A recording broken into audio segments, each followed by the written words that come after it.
These guys are now allies with these guys. On Thursday, ISIS released an audio recording accepting Boko Haram's Pledge of Allegiance, which was made in another audio recording earlier this month. The message, recorded by ISIS spokesman Abu Muhammad al-Adnani, also urges those who can't make it to the Middle East to travel to West Africa to fight instead.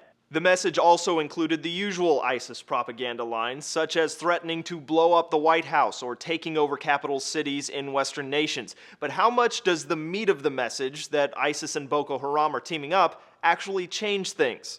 While the idea of an interconnected expanse of land between ISIS in the Middle East and Boko Haram in West Africa might seem fearsome at first, CNN's global affairs analyst Bobby Goish says there's still just too much distance between the two to make it effective. But they are separated by a continent. It's not like they're going to be able to trade fighters or weapons, maybe a little money, but not much beyond that. Still, in an interview with Voice of America, Nigeria's President Goodluck Jonathan claims Boko Haram is already sending fighters to the Middle East to train at ISIS camps before coming back to fight in Nigeria. Some of the Boko Haram members go to have their training in the ISIS camps and come back.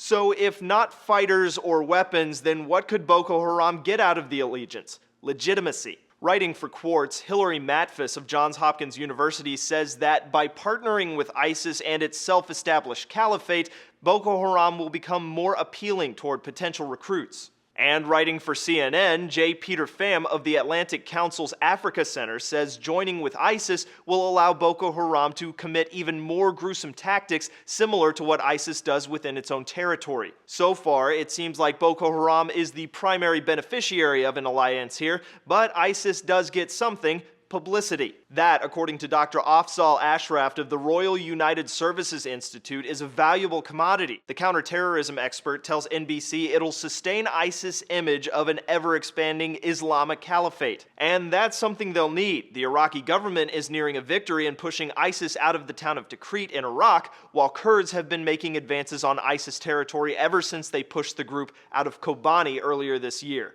For Newsy, I'm Cliff Judy.